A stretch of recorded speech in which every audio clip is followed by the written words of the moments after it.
Bonjour à tous et bienvenue dans Paris Studio. Paris n'a pas ménagé ses efforts pour accueillir le monde entier pour célébrer le sport, l'excellence et l'amitié entre les peuples à l'occasion des Jeux Olympiques. Mais cette aventure olympique ne se limite pas seulement à la capitale. Elle mobilise des milliers de communes à travers la France, chacune apportant sa pierre à l'édifice de cette belle fête. Pour en parler, nous avons réuni un plateau extraordinaire avec des invités de marque, des représentants de villes impliqués dans l'organisation et le déroulement des Jeux. Ils partageront avec nous leurs expériences, leurs défis et leurs ambitions pour faire de Paris 2024 un succès retentissant. Bonjour à tous les trois et merci d'avoir accepté notre invitation. Je vais commencer par vous présenter à nos téléspectateurs. Jean-Michel Fourgousse, vous êtes maire d'Elancourt et président de l'agglomération de Saint-Quentin en Yvelines, dans le département des Yvelines, en Île-de-France donc. Georges Mautron, vous êtes maire d'Argenteuil. Argenteuil qui est la sous-préfecture du département du Val d'Oise, toujours en Île-de-France. Et en duplex, nous avons Nicolas Subjobert, qui est responsable du pôle développement de Vichy Sport. Vichy, qui est donc une ville du centre de la France dans le département de l'Allier. Alors pour commencer, je voudrais qu'on revienne sur la décision qu'ont prise les villes de s'impliquer dans l'organisation des Jeux Olympiques. Je vais commencer peut-être par vous, Monsieur Mautron. Comment est-ce que cela s'est décidé et pourquoi c'est important pour votre ville, Argenteuil, de s'impliquer dans les JO de Paris 2024 ? On attendait depuis longtemps que les JO aient lieu en France. Donc on s'était préparé déjà depuis pas mal de temps. Et puis enfin, on a réussi à avoir les JO 2024. Et donc dès 2019, pour notre part, on a concouru pour être nommé Terre de Jeux. Et c'est ce que nous avons fait. Et puis petit à petit, on est rentré dans différents labels pour participer au plus près aux Jeux Olympiques qui commencent ces jours-ci. Alors, on reviendra tout à l'heure sur ces différents labels, justement. Je vais me tourner vers vous à présent, Jean-Michel Fourgousse. Pour vous, pourquoi cette participation aux Jeux Olympiques était importante ? Parce que Saint-Quentin-en-Yvelines, c'est, d'après le MIT américain, un des 8 territoires les plus innovants au monde, donc forte culture de R&D, comme on dit, d'entreprises. Il y a 17 000 entreprises très internationales. Donc on a une ouverture assez naturelle vers l'international. C'est à moins de 30 minutes de Paris, sans feu rouge. Donc ça joue en termes d'attractivité, c'est important. Et puis quand vous avez, donc c'est un pôle d'excellence sportif, il y a déjà eu la Ryder Cup, vue par près d'1 million, le golf. Bon, il y a déjà beaucoup d'équipements sportifs qui étaient prêts.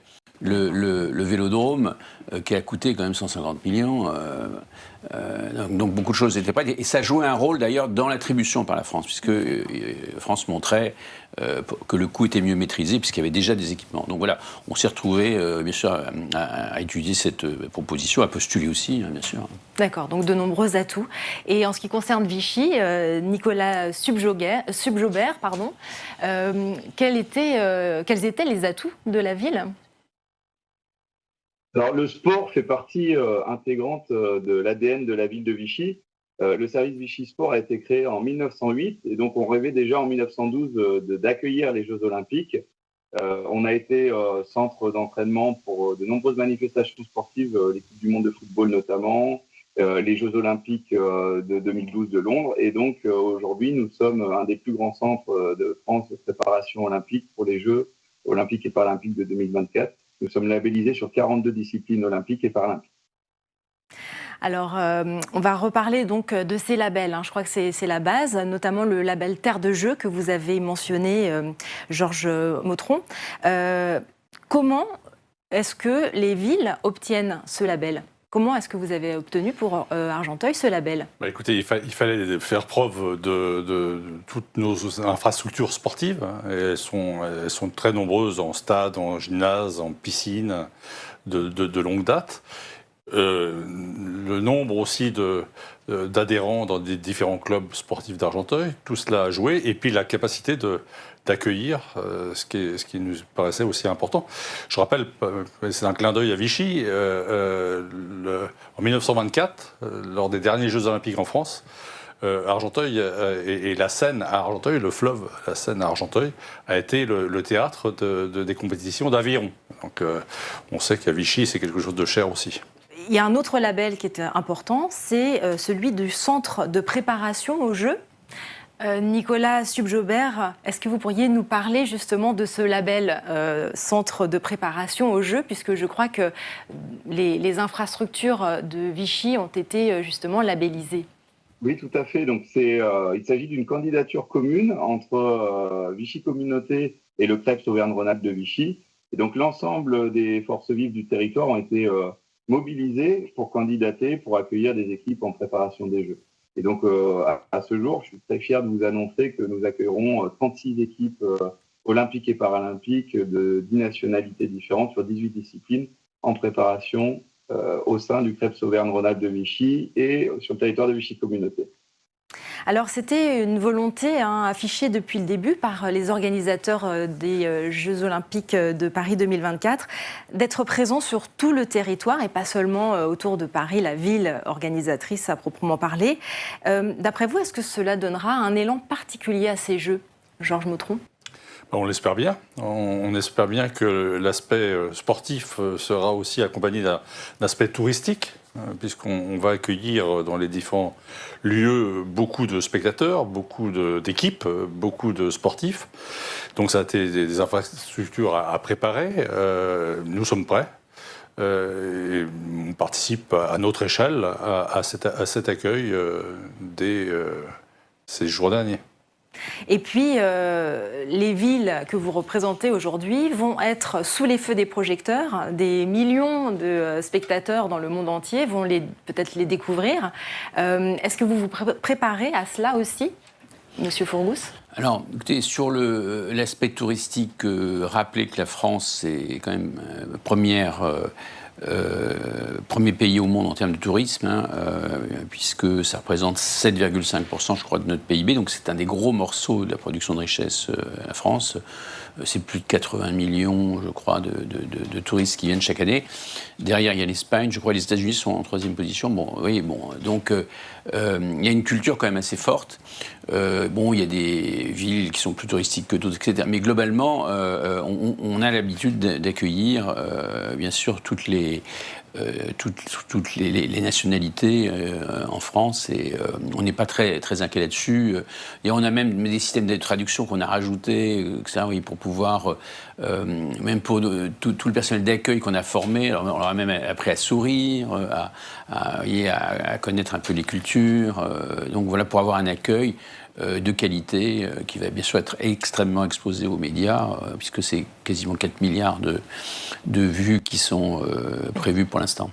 Nicolas Subjobert, vous accueillez énormément, notamment d'athlètes étrangers. Est-ce que vous avez prévu des choses en particulier pour l'accueil de ces personnes venues d'autres pays et d'autres cultures ?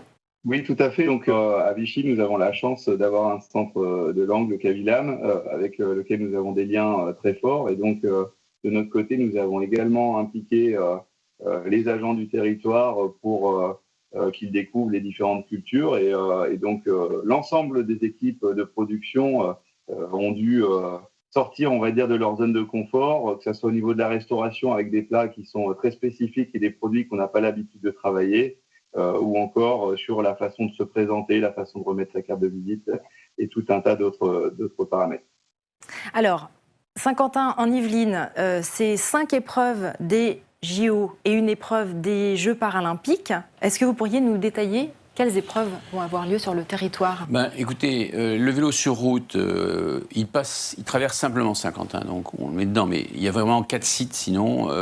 C'est le golf, qui est un golf quand même très, très connu dans le monde, un des golfs très difficiles d'ailleurs. C'est pour ça que la Ryder Cup, toutes les grandes compétitions de golf, on les a. Ensuite, le vélodrome.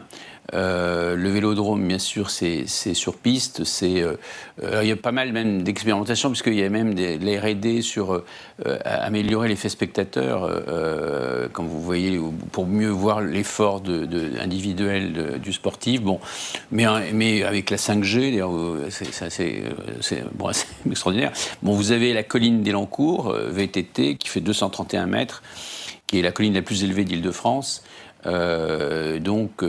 Effectivement, ils ont déjà fait un crash test parce que là, on a construit vraiment une nouvelle piste. D'ailleurs, on se disputait tous un peu entre élus. On n'était pas d'accord sur le projet sur la colline. Et puis le jour où il y a eu les JO, on a dit bon, écoutez, là, tout le monde était d'accord. Donc ça a rendu service à tout le monde. Puis après, on transforme ça après aussi pour les familles, avec comme le ski, vous aurez une piste bleue, une piste verte, une piste rouge, avec ça. Parce que vous ne pouvez pas avoir une piste noire entre guillemets. Pour tous les jeunes, etc., qui vont débarquer là-dessus. Donc, faut aussi, après, il y a des aménagements après les JO, mais c'est une bonne... Et le VTT, et le BMX, pardon. Voilà, c'est sauts, voilà, c'est assez spectaculaire. Même chose, on l'a construit aussi pour les JO. Ouais. Vous, à Argenteuil, vous allez accueillir les équipes de paratennis du Ghana et l'équipe de gymnastique artistique de Colombie. Qu'est-ce que les salles argenteuillaises proposeront aux athlètes et à la population d'Argenteuil autour de la venue de ces équipes ?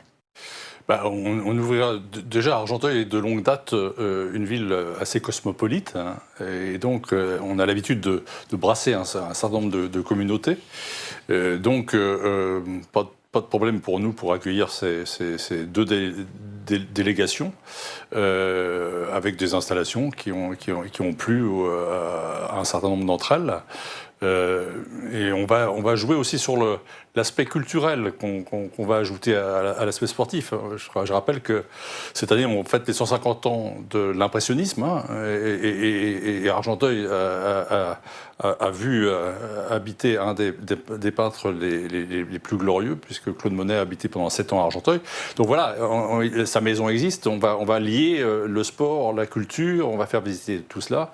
Et puis, le deuxième point, l'année prochaine, il y a l'ostension de la Sainte Tunique à Argenteuil qui aura lieu. Donc là aussi, c'est un appel à touristes que l'on fait, puisque la dernière ostension qui a eu lieu en 2016 a attiré sur 15 jours 220 000 pèlerins. Donc l'année prochaine, on en attend 400 000. Donc voilà, donc on veut lier tout cela, le patrimoine, la culture, le sport. Nicolas Stubbs-Jobert, vous nous l'avez dit tout à l'heure, Vichy est le territoire qui accueillera le plus d'équipes et de nations pour ces JO. Vous aviez déjà de belles installations. Est-ce que vous avez dû construire de nouveaux équipements pour l'accueil des athlètes ? Alors d'abord, je tiens à préciser, on accueillera le plus d'équipes dans le cadre de la préparation, puisque évidemment l'Île-de-France va accueillir l'ensemble des délégations dans le cadre des manifestations sportives. Pour ce qui concerne les équipements sportifs, il y a eu un projet de rénovation qui date d'avant l'attribution des Jeux Olympiques pour Paris. Donc le centre sportif est existant, il avait besoin d'un vrai projet structurant pour le territoire, et ça a été réfléchi à partir de 2016. Donc tout ce projet d'investissement ne s'est pas fait dans le cadre forcément des Jeux Olympiques de Paris. Par contre, ça a été un formidable accélérateur, et puis ça nous permet d'avoir un grand coup de projecteur sur ces nouveaux équipements sportifs. Le passage de la flamme, c'était l'un des temps forts avant l'ouverture des Jeux, bien sûr. La flamme est passée, je crois, fin juin à Vichy. Est-ce que vous pourriez nous en dire quelques mots ? Effectivement, la flamme olympique est passée le 21 juin à Vichy, sur 6 communes du territoire. Donc, c'est à l'échelle de Vichy Communauté que la flamme s'est promenée sur 5 segments.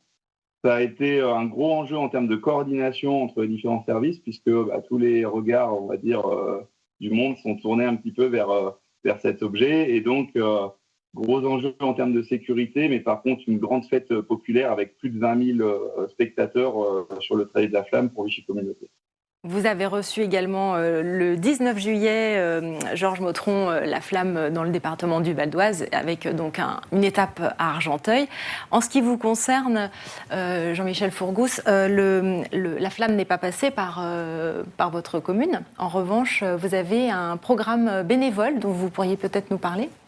Oui, là, le programme bénévole, c'est d'abord d'associer tout le monde à un événement planétaire qu'on a une fois tous les siècles. Bon, donc ça mobilise. Bon, mais ça a été l'occasion aussi de remettre les valeurs des JO auprès de nos jeunes. Donc on a eu vraiment un programme vous savez, les valeurs de l'excellence. Les valeurs, c'est quoi? C'est arriver, parce qu'ils regardent les jeunes, ils regardent les champions, mais on lui dit il faut arriver à l'heure à l'entraînement.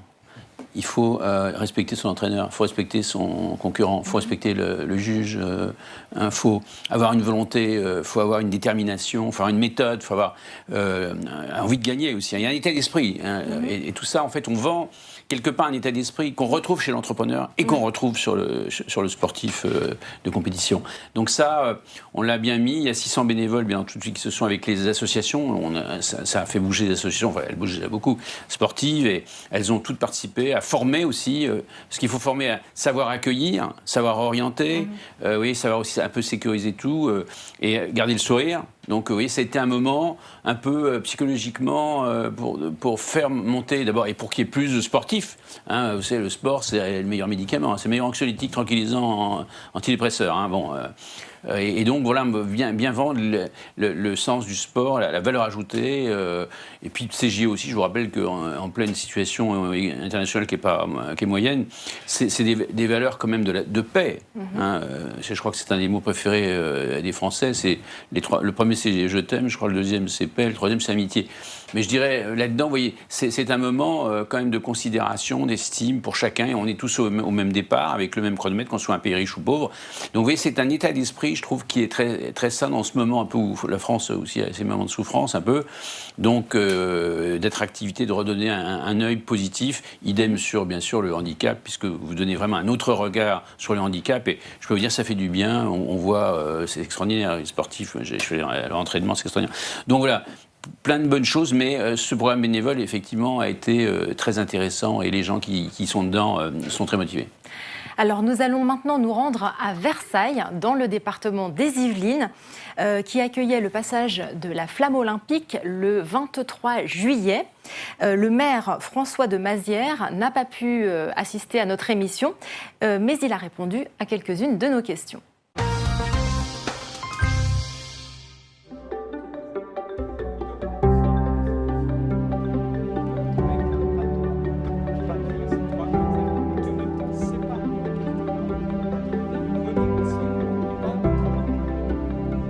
La ville de Versailles est très impliquée. Il y a 13 épreuves qui vont se dérouler sur la ville de Versailles, en grande partie à l'intérieur du château, mais aussi sur les grandes avenues de la ville, notamment les épreuves cyclistes sur route et les épreuves du marathon. La ville est très mobilisée, c'est un gros travail pour nous, parce qu'il faut déjà prévoir tous les transports pour permettre aux visiteurs d'aller jusqu'au lieu des compétitions. Il faut également prévoir de dégager toutes les grandes avenues lorsqu'il y a des épreuves pour des raisons de sécurité.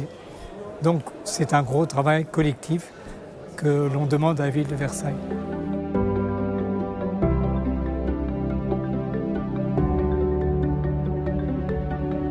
Il faut savoir que vous avez 3 carrières qui sont construites uniquement pour cet événement. Et puis, vous avez aussi tous les box qui accueillent les chevaux et les équipes. C'est des implantations qui sont très grosses en réalité. Et vous avez autour du Grand Canal, vous avez l'installation pour l'épreuve dite du parcours complet qui a amené les organisateurs à repenser totalement certains obstacles. Donc ce sont des travaux qui ont mobilisé le château et ses équipes depuis plus de 6 mois.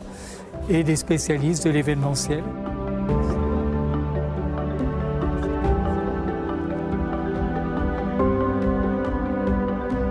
Alors les gens vont pouvoir participer notamment en étant sur le long des avenues pendant toutes les épreuves qui vont se dérouler du marathon, les épreuves cyclistes sur route. Et puis nous avons créé un lieu qui est celui où nous sommes, qui sera le lieu d'accueil où l'on pourra à la fois voir la retransmission des épreuves, mais également un lieu de convivialité avec donc un restaurant et ce qu'on appelle une guinguette, c'est-à-dire un restaurant de plein air et une exposition.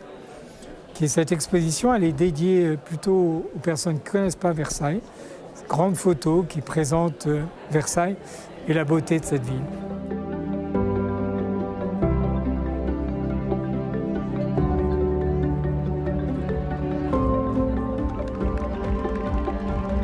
La Flamme, c'est une organisation très lourde en termes de sécurité.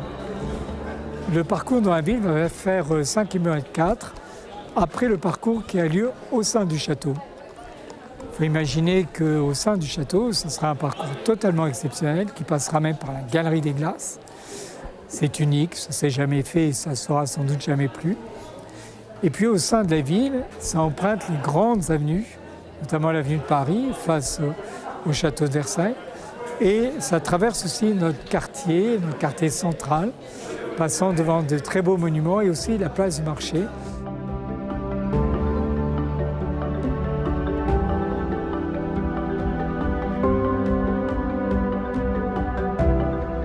Bien écoutez, c'est un événement exceptionnel. Je crois que ça permettra aux gens qui ne sont pas encore venus à Versailles de voir combien le lieu est exceptionnel et que s'il y a une visite à faire dans sa vie, c'est bien de venir voir le château de Versailles et cette ville. Et aujourd'hui, je sais qu'on est la ville qui est la plus demandée en France pour Airbnb, c'est pas pour rien. C'est que c'est une ville, quand on est à l'étranger, qu'il faut venir voir parce qu'elle est exceptionnelle.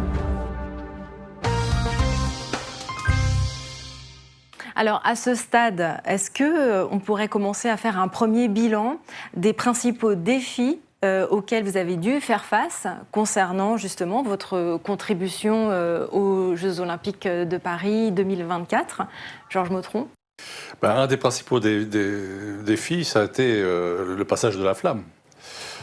Parce que sur Argenteuil, c'est 5 km, c'est 25 relayeurs. Et donc une ville coupée en deux pendant quelques heures, et donc avec une surveillance de sécurité très importante, dans laquelle l'État a pris sa part, mais la ville, l'agglomération a aussi pris sa part, et le bénévolat dont on parlait tout à l'heure. Et là aussi très important, on a à chaque carrefour des bénévoles qui aident les polices municipales ou nationales au respect de la route, uniquement emprunté par les relayeurs. Donc ça a été un défi important, mais c'est un défi qu'on a remporté, donc c'est très bien. Et puis ça a été un appel d'air là aussi pour toutes les générations. On a vu sur le passage vraiment des tout petits jusqu'à des gens quasi centenaires, et tous avec le sourire. Alors parler de temps qui court, voir les gens avec le sourire, ça nous change un petit peu que de voir des gens avec des grimaces. Donc, voilà. Jean-Michel Fourgousse, un bilan, un enseignement peut-être de justement cette contribution au JO ? Oui, mais écoutez, un autre enseignement que j'ai eu hier, c'est les syndicats de Saint-Quentin-en-Yvelines. Ils ont demandé à tripler les équipements sportifs à l'intérieur c'est-à-dire de tripler les tapis pour courir. Bon, alors on va leur donner. Il me dit, vous êtes Monsieur le Président, on peut. Voilà, donc c'est la règle du jeu. Non, mais bien sûr, mais ça augmente les pratiques sportives, même chez les jeunes qui ont vu tous les sites. Enfin, par exemple, on a maintenant un circuit vélo VTT pour tourner autour des 4 sites. Avec la gare, donc ce sera aussi un espèce de moment de tourisme aussi. Donc il y a plein de choses, mais c'est l'état d'esprit. L'état d'esprit, vous savez, c'est une sorte de culture que vous faites évoluer vers la recherche de performance. Je crois que ça, oui, c'est quand même très positif. Puis bien sûr, on n'aurait pas eu la colline des Lancours avec cet équipement qui est quand même, par rapport à avant, c'est quand même mieux. En sécurité, on n'aurait pas eu aussi un commissariat d'entraîner. Bon, ça a été payé par pas mal d'acteurs. La notoriété aussi. La notoriété politique qui monte, qui est déjà importante, mais qui monte, donc l'attractivité. Et nos chefs d'entreprise, ils sont contents de ça, bien sûr, parce que ça leur coûte cher. Je vous rappelle que 80%, c'est quand même les entreprises qui le payent. J'ai pas bien compris. C'est 80%. 80% du coût des JO, c'est quand même... Voilà, c'est les entreprises. Bon. Non, l'état d'esprit, puis l'ouverture sur le monde aussi, parce qu'il n'y a pas de problème. Voilà, chaque pays a ses cultures, etc. Mais quand vous les mettez dans un moment... Le sport est très pacificateur, il est très d'échange. On essaye de comprendre l'autre dans ce moment-là, plutôt que lui rappeler qu'on est une culture différente. Bon, c'est quand même un sacré moment fédérateur, je pense, sur l'être humain. Se rappeler qu'on est sur le même bateau. Ça s'appelle la planète Monde, mais oui, c'est le même bateau. Nicolas Subjobert, est-ce que vous voulez revenir sur des défis et comment vous avez réussi à les relever et peut-être donc les enseignements que vous avez tirés de cette contribution au JO ? Le défi, depuis quelques temps maintenant, il est quotidien, puisque quand on accueille autant d'équipes olympiques et paralympiques au même moment, il faut mobiliser l'ensemble des forces vives du territoire, alors que ce soit à la fois les agents de la collectivité, ceux du club, de la région, de l'État, et puis je pense à toutes les associations sportives locales aussi qui nous aident au quotidien. Donc le défi, c'est de réussir à rassembler l'ensemble des forces vives et de réussir en tout cas de tâcher à satisfaire le plus grand nombre, puisque tout ce développement, il ne doit pas se faire non plus... il ne doit pas se faire en allant à l'encontre de ce qu'on souhaite porter au quotidien avec nos associations sportives locales. Alors peut-être pour conclure cette émission, la France va donc faire partie d'un club très fermé, des grandes nations de sport qui ont organisé à plusieurs reprises les Jeux olympiques d'été et d'hiver. Elle rejoint dans ce club fermé notamment la Chine qui a organisé très récemment les Jeux d'été en 2008 et les Jeux d'hiver en 2022. Est-ce que vous voudriez, pour finir, ajouter quelques mots sur ce thème ? Georges Mautron ?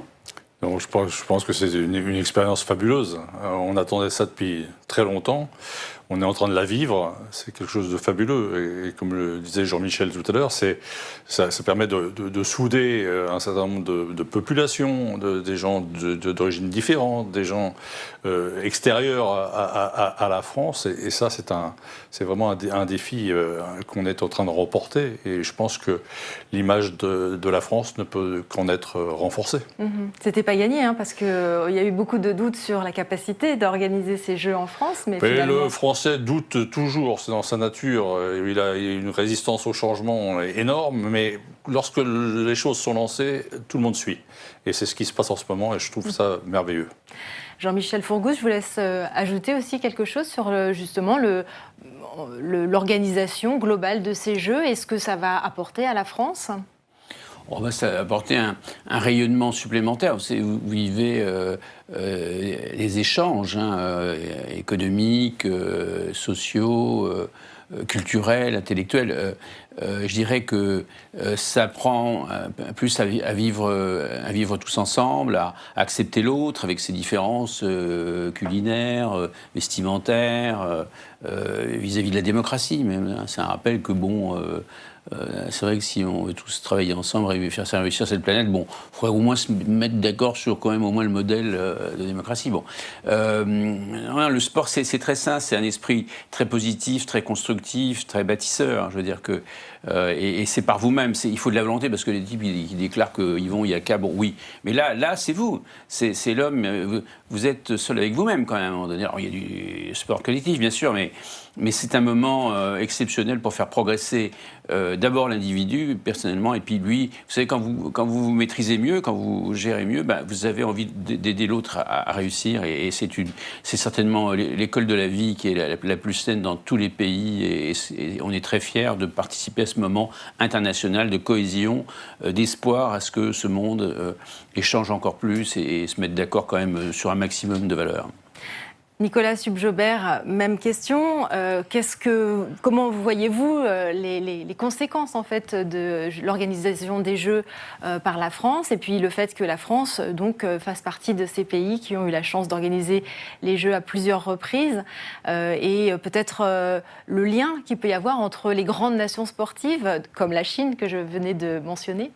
Alors, on a eu la chance d'accueillir la Chine en 2022, 2 équipes olympiques de Chine en 2022, l'équipe olympique d'aviron et puis l'équipe de judo qui sont venus préparer de différentes échéances sportives à Vichy. Donc, on était ravis.